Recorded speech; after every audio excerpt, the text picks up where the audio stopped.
Ladies and gentlemen, welcome back to your regularly scheduled Gotham programming here on YouTube. I'd like to apologize sincerely for vanishing so quickly. We moved. I mean, it's the first day of the month, so that's generally when moves occur. One day I will make a separate video talking about all the different reasons why we've been bouncing home to home, but today is not the time or place. Today I will be making a recap of the first 3 days of the Fide Grand Prix. Now that might be deja vu for some of you. Well, there are 3 legs of the Grand Prix, so I'm going to catch you up to speed on all the best games, tell you the standings. And before we do that, I'd like to thank the sponsor of today's video, Scentbird. When you think of chess players, you might think of genius moves and brilliant combinations. Some of the top chess players have hobbies outside of the game, like football, and some other top grandmasters have a great fashion sense. But do we smell good? Well, now you can guarantee that you're going to smell your best with Scentbird. Scentbird is a fragrance subscription service. Think Netflix, but for perfume and cologne. So instead of having access to a massive catalog of video entertainment, you have access to over 600 brands of perfumes and colognes in just a few clicks. Every month, you can choose a fragrance for yourself or someone you know from top brands like Gucci, Prada, or Versace, or from slightly smaller indie labels like Vince Camuto or The Harmonist. Sometimes a bottle from one of these top brands might smell good, but it costs $50, $100, $200, even up to $500. But with Scentbird, you get that same smell for a fraction of the price,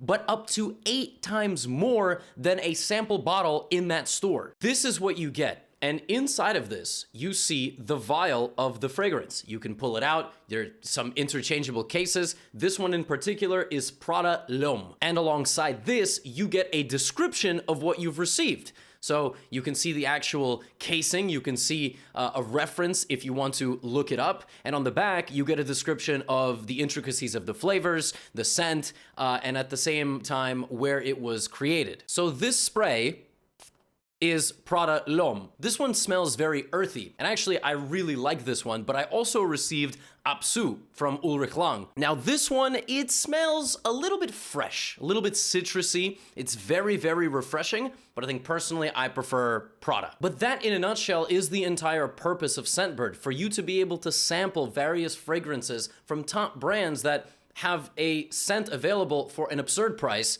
and you're getting it for potentially 85 to 90% off in one of these vials. Find your scent with Scentbird. I highly recommend it. Using my link in the description, you can get 55% off your order, which will make it $7 for the first month. All right? Hope you enjoyed that sampling. Let's get back to the video. All right, folks. On that note, it's time for some games, I just want to say before we get into these games, I'm super tired. So if I make a mistake in today's recap, I'm sorry. But I hate to leave my YouTube in flux with no content on it. So right after I record this video, I'm going to go unpack a ton of boxes with Lucy and, you know, make sure Benji doesn't eat something off the ground. First game I have for you is the game between Alexander Grishuk and Dmitry Andreikin. They are both in Group A. If you don't remember the format, just take a look at the Fide Grand Prix website. Now, you'll notice that the Russian players actually have Fide flags. That's because the International Olympic Committee, the IOC, and then Fide basically said Russian players cannot and will not be represented by their flag. All right, well, more on that later. E4 by Grishuk, C5. You might have not seen too much of Andreikin, but he's extremely strong. And we have what's known as an open Sicilian Taimanov variation with A6. Black can also play Queen C7 here, which is an overwhelming main line, but Black chooses to play A6. Bishop E3, and now Black plays Knight F6. Black's game plan here is a couple of different things. Black really wants to put the bishop on B4 in many of these situations to apply pressure to the knight and the pawn. Black also wants to play B5 if able. Black can also play Queen to B6, which targets the queen side. At some point, maybe Black will play D5. Grishuk plays A3. A3 is the 4th most popular move and probably is played less than 10 or even 5% of the time, because it's just a weird move. Like, you're supposed to be developing pieces, right? But you're stopping bishop B4. That's the point. Now Black can play D5, Black can play D5, Black can play Queen C7, but Black can also just say, okay, I'm gonna play D6.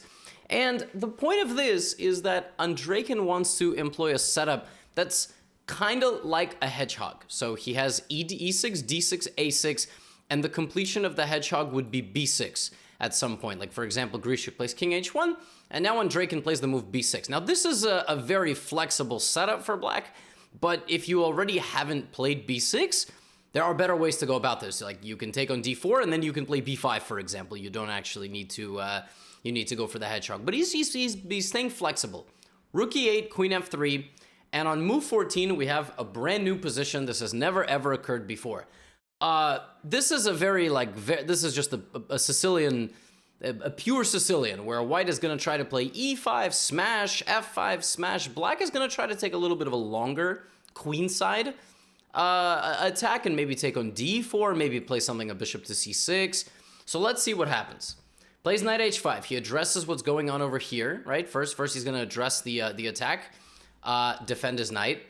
Here comes Grishuk, but this move does allow the knight to get to e5. So black is actually responding to white's plan, not playing on the queen side, but trying to put the knights very comfortably where they stand. Queen h3, and now white is just ready with g4. fg takes this, break everything down.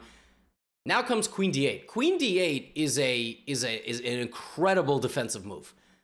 It's the best move, and to understand why this move is so good, it's if you play g4 here, I will go back to f6, and if you play g5, I will go knight g4, and if you play f6, I will go bishop f8, and you have no attack. Yeah. That's ridiculous, right? Yeah.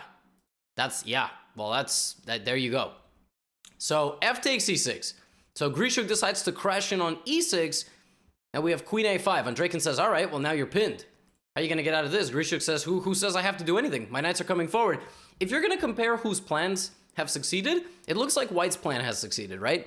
But it's not so clear, because if you just listen to what I said a moment ago, in a lot of these positions, you can have a situation where it looks like you've broken through, but what's your next move?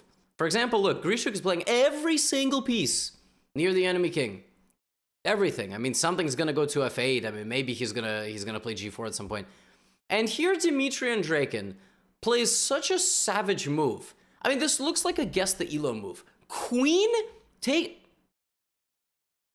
Here's the point. After rook takes queen, there is nothing that can go to f8 anymore. And now you can take on e6. See, when the rook was on f1, let's just very quickly say the rook is on f1, and this is the position. Queen takes e6. Rook takes e6. Rook f8 is mate. But the difference is, because of the way this happens in the game, black gets some good stuff. Black gets a knight, and black gets a rook, and black has really active pieces. So black takes the bishop. And you might ask yourself, why didn't Grishuk take back, right? Queen h6. Well, then this, and then hello. So Grishuk's attack suddenly got completely thwarted. Completely thwarted. Rook f1. Knight f6. He's still trying to go forward, but Andrejkin's got too many bodies there. All right, it's like when you try to drive in the paint in basketball, but there's 5 people there. Well, unless you're James Harden, then you're going to get, there's going to be a foul call, but for most people, there won't be. So h3, knight h5, and all Andrejkin has to do now is unwind. Now, quick piece of advice. When you play against the queen, you need to have as many pieces on the board as possible. If you're playing if you have an army of pieces going up against the queen, and they need to coordinate very well. And they do. If you notice, all of black's pieces are perfectly positioned. There is nothing in black's position that is unguarded. And that is why, a couple moves later, Grishuk just resigned. He called it a day. In a position like this, he just called it a day. And afterward, Grishuk gave an interview. This was on Reddit and in a couple of other places, and he was very upset about the entire, situation in Russia. He was kind of pouring his heart out. And then he was cut off by the interviewer. It was a very strange moment. I saw it was making some rounds on Twitter. It was like, why didn't they let Grishuk finish? But nice win by Andrejkin. I mean, I cannot imagine what it's like to be a Russian player at the Grand Prix right now. I mean, nobody there is supporting, except one guy on Twitter. If you don't know what I'm talking about, you got to go find it on Twitter. All right, Group B. Hare Krishna versus Vityugov. All right, we have another Sicilian, so we're going to have fun. We're going to have some fun. We have e6. Vityugov, if you've never heard of Vityugov, he is the Russian champion. He's like 5th in Russia, maybe 4th in Russia. Very strong grandmaster. And this time we have a 4 knights variation. So there are many, many very strange lines here, like this. White plays c4 and f4. I mean, it's just super strange. Sometimes the king will even go to e2. Yeah, weird stuff. But queen d3 is also a weird move. And that move is going to happen later, but in a different opening. Queen d3 is just one of these moves, like nowadays you can play anything against anything.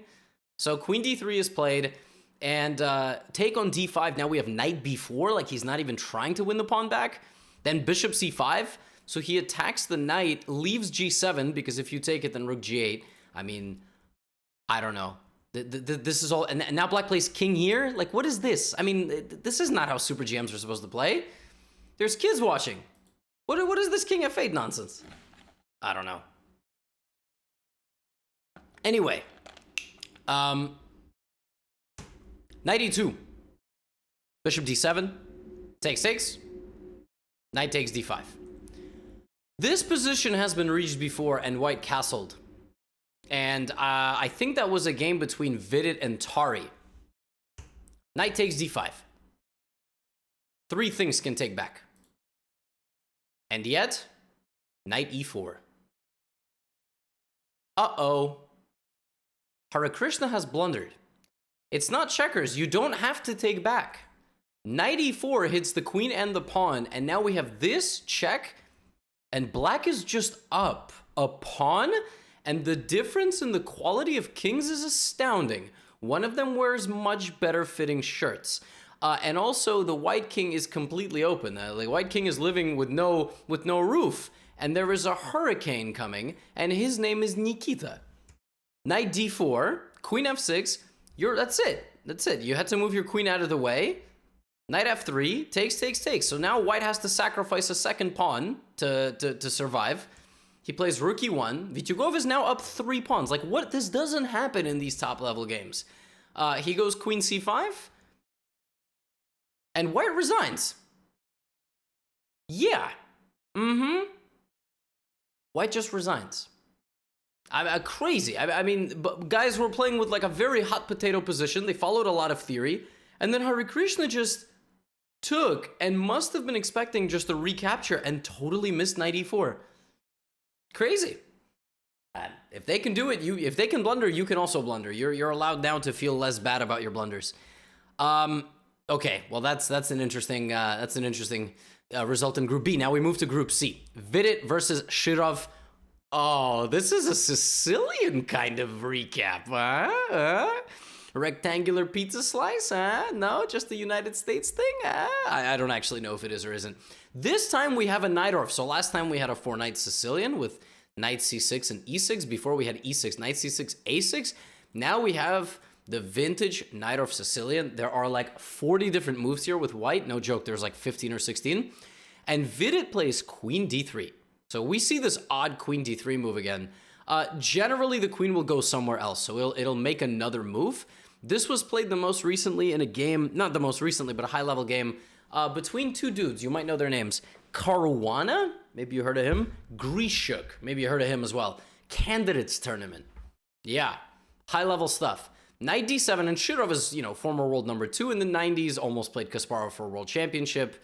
And we have the position here, which, again, queen d3 has been played in less than like 0.01% of the games here. And Vidit introduces a new move, which is knight d5. Here, white can do a lot of normal things like castles, f4, bishop f3. They all look normal. But Vidit plays knight d5. So nobody's ever played knight d5 before, according to my database. Bishop b7, and now Vidit plays a4. Fascinating. So he's just saying you can take me, but whatever ends up there is going to be in the line of sight of my queen once I move my knight, and I'm going to attack the queenside structure. Now, I am sure that with perfect play here, black is fine, because otherwise everybody would be playing queen d3, right? Does that make sense? So if you're playing a weird sideline and you're playing prep, it's more like it's practically difficult to deal with for the opponent. So Vidit is once again dead set on sacking a pawn. Either one of these pawns can be taken. Either one. But what do you do? I mean, like, which one do you take? Or maybe do you play e5 first, right? So Shirov takes on a4, and Vidit plays f3. He doesn't allow Shirov to take on e4. Now Shirov plays e5. Now, to the untrained eye, this position absolutely sucks for black. It just sucks. Why?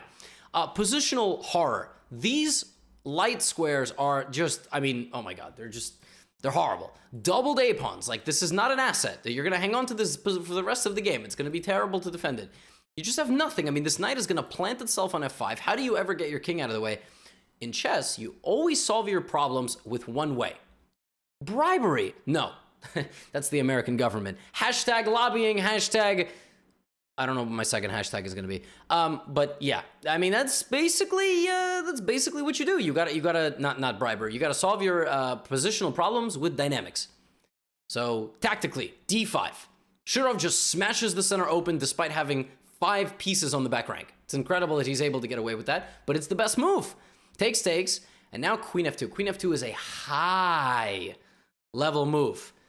High level move, freeing up the diagonal, defending g2. Knight might come back to e3 and reroute, right? Castling is a move. Like, for example, you could castle here, absolutely, but Fide is keeping his options open, and Shirov just can't resist. He plays e4. Once e4 happens, black's attack better work because this, like, for example, taking is not the best move, but look at this. I mean, the black pawns are a desert wasteland. When everything settles, black will be dead lost. Dead lost. So black needs to win now. It's not going to get to an endgame. So knight e3, queen c6, both sides castle. Yes, you're seeing this correctly. Shirov castles long. Fide's like, all right, well, that's why I brought my knight back, and now plays a great move. It looks like black has good defense here. Boop. Now again, that looks like you're just losing another pawn. It looks like black is now up 2 pawns. The difference is when Vityugov was up 2 pawns against Hare Krishna, he was up 2 pawns. Everything else in his position was completely fine and stable. Shirov is up 2 pawns. His king is running around with no clothes on at all. Okay, maybe like a sock, 1 sock. The lines are wide open to his king. So it's not even a same side attack, it's opposite side attack. And that makes it, that makes it even more violent. So it's just a bad situation. Just not a good situation. I also just realized my board is a little cut off, I think. There we go. Look at that. Look at us. It only took like 17 minutes of this recap or something. Knight b6 check. I'm going to let you in on a little secret. I'm always going back and forth between recording the video and just making sure Streamlabs recording is all good. And anyway, knight b6. And now Shirov has the option to play queen b6. Sack the queen very temporarily, win it back, and be down in exchange. No, I'm sorry, not be down in exchange. See? I told you I was going to be making mistakes. I just hallucinated that black didn't have a rook. Fe4, and white is still doing okay. Despite being pawns down, because again, the black king is so open. But Shirov plays king b8. He's like, I'm not going to do that. I'm okay trading 1 pair of bishops, but I much prefer, I much prefer keeping queens on. But hold on. Can we get an instant replay of that? How did it happen that right here, Fide just forked his opponent? So the best move here is for black to play e3, to danger level everything. Everything hits everything. And then there's like a long combination after queen b2. But Shirov goes back, and I mean, this must have been a deliberate sacrifice. I cannot imagine Shirov just lost a piece, but maybe he blundered. I mean, I don't know. And it looks like black has a good attack. I mean, it looks like, the pieces are coming in. Oh my god, black is sacrificing material. E takes f3. Oh, Fide's house is collapsing. Rook c3. Oh, queen e2. And if you take, the pawn is open. And Fide just plays one of the most savage moves I've ever seen here. He just plays bishop takes pawn on h7. His queen and rook make a glue, so black can't actually get in. His rook, Shirov's rook walks right into a pawn. He just takes a pawn on the other side of the board, and his point is that he'll take on b7 and just bring the bishop back. So he'll just go knight b7, and black just has no attack. Black just has 0 attack. Very cold-blooded victory by Fide, who has played unbelievable chess in this event, I have to say. Next game, and I will fill you in on all the results, of course. But the next game that I have for you, Anish Giri versus Amin Tabatabai. We're going back to Group B for this one, and we will end in Group D. This one in Italian, this is going to be a little bit slower of a game, but Tabatabai decides to play for d5. Obviously, if black wants to employ complete symmetry, that's one way to play chess. If black wants to attack the middle of the board, generally here you are solving your problems concretely.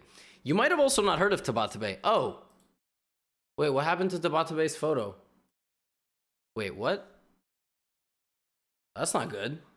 I mean, I respect the man. I don't know. Did I forget? I guess I was toggling back and forth. No. He definitely gets a photo.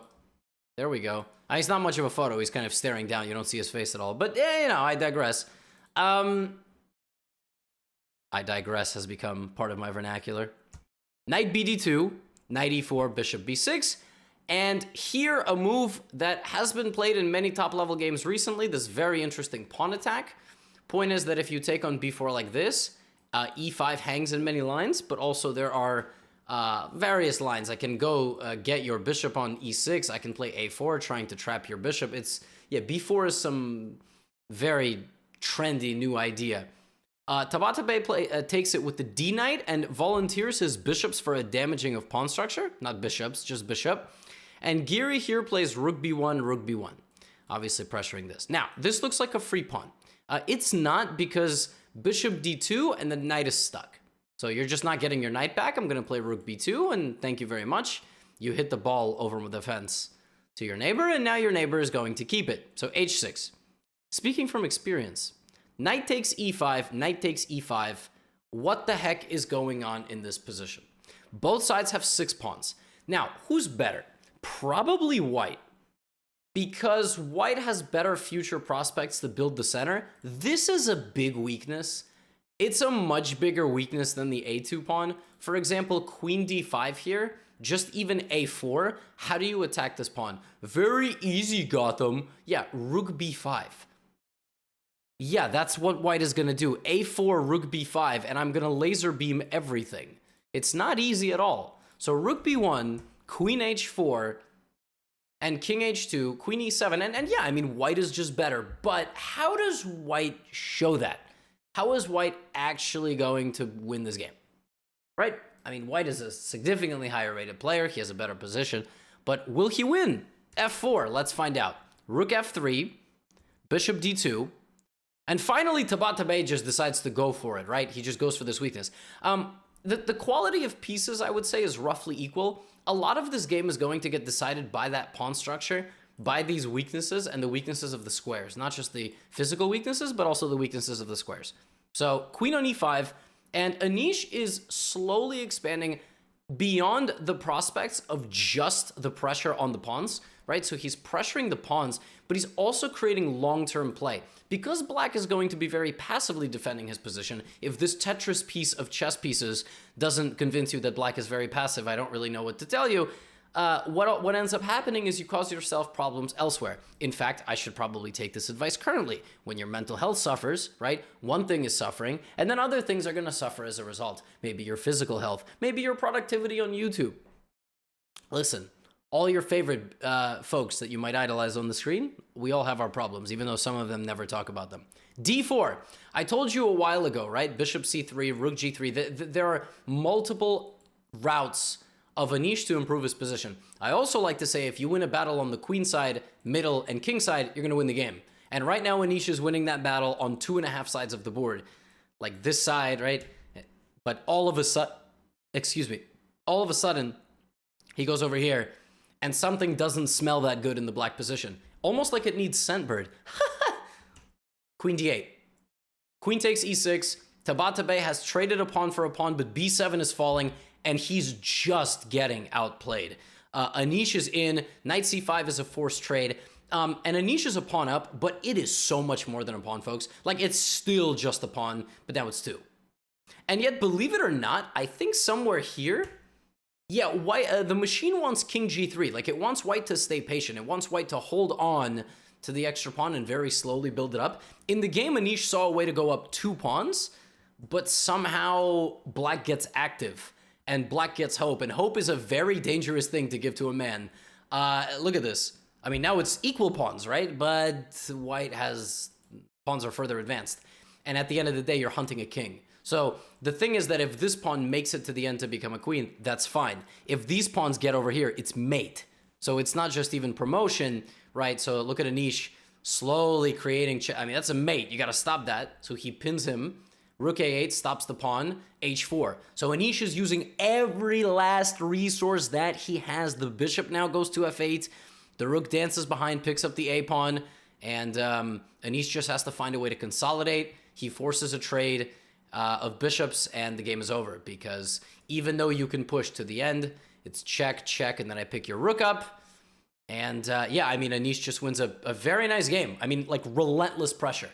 Anish won this game in 58 moves, and like 48 of them he was pressuring. Okay, so he has my blessing. Not that he wants it. In fact, he might even think that it like makes his entire situation worse. The last game that I'd like to show you is from Group D. This group has Alexander Predka, Russian Grandmaster, who's also playing under the Fide flag, and Yu Yangyi from China. What I don't understand is how the heck Yu Yangyi is playing and not Ding Liren. There must have been something there. Maybe Yu Yangyi lives in Europe. I don't exactly know. Some of you might know, because Yu Yangyi he plays under the Chinese flag, so I don't know what's going on there. I don't know why it's so difficult for Ding Liren to get a visa. We have a Ruy Lopez. We have a main line, but here we have the Shahryar Ruy Lopez. Knight takes e4, and then Shah plays b5 and d5. This is a very, very kind of aggressive Ruy. It's not a closed Ruy, it's an open Ruy, where you take on e4, you give away e5, and then you play very actively, right, around your center space. Bishop c2. But MVL is one of the greatest practitioners of e4 and the Ruy Lopez in particular with the white side. So, knight d4, knight takes e5, and look at this. This position is ripe for the picking. Shahryar allows a fork of his pieces. What the heck is he doing? Well, he knows enough about Gotham content. Danger levels. Here comes c5 attacking the knight. You might think this is very easy. All MVL has to do here is move his knight out of the way. There's still a fork. But here comes bishop h4. This is complete madness. Now again, you think just g3, but then I take on f3. That doesn't work. So knight g3, but now rook e8? What is going on in this position? F takes e4 is just a full piece. Mamedyarov takes on e4. Mamedyarov is a full piece down. He has 3 pieces on the board. No, I mean, he has more than that. But pieces as in 2 bishops and a knight versus 2 bishops and 2 knights. What is this? Bishop e3, knight d3. Stockfish here wanted MVL to play like this, queen e3, knight d3, and then take on e4. And on my low depth, it was saying that even though black is extremely active and these pieces are confined to a bunker, position is better for white. It's definitely better for white. I mean, being up a piece must count for something. But doing it this way, allowing the activity of this rook to pierce the position, this pawn making it through, right? This is terrifying. And it looks like you've dealt with all your problems, but then bishop e2 will disconnect your circulation. So queen f2, f5 played by Mamedyarov. What do you even do if you're playing with white, right? Here comes bishop e2, rook e1, g5. Every move that Shah has played, with the exception of one, has been a stockfish move. I mean, what the heck is this position? How is white up a full piece but has no breathing room? f4, and now it's too late. Now black is much better. Knight takes h4, f takes e3. Queen f5. What? d2. And Mamedyarov here promotes a queen and gets to this position, where he has 2 extra rooks for 2 extra knights, but the game ends by forcing a draw. Oh my gosh, what? Go back a moment, and indeed, there was something even better here. Apparently, the best move here for black can take this knight, but then knight takes e2. If you take on e2, I take, and I'm not even sure who's attacking who anymore. But there was another option. You can play rook a7. Rook a7 is insane because it literally, this is what the computer wants. This. The engine wants the rook to come cover the king from the assault of the queen, and these 2 pawns together are apparently so strong that black has a winning advantage. But that didn't happen. That didn't happen. And they made a draw. I had to show this game. Every game in Group D has been a draw. Every single game. But this game was quite interesting. After the first 3 rounds of action of the Grand Prix in Belgrade, Dmitry Andreikin and Sam Shankland lead with 2 points out of 3 in Group A. Geary, 2.5 out of 3, playing very well, dominating Group B. Vidit and Report are tied for first with 2 out of 3 in Group C. But again, link in the description if you want to check all this out. But actually, Vidit was 2 out of 2. Vidit won a beautiful game against Fedoseev. I know some of you might be frustrated. I didn't show that game. I wanted to, but I also wanted to diversify the number of players that I showed. In Group D, everybody sided with 1.5 out of 3 because every game has been a draw. On that note, folks, I want to say thank you for your patience the last few days. This is the end of the recap. Once again, a very warm thank you to the sponsor of today's video, Scentbird. I smell good, despite being extremely overwhelmed with this move. But I'm going to go downstairs, continue unpacking, and content is back on the menu. Or back on the agenda? I don't know. But I'll see you tomorrow. Get out of here.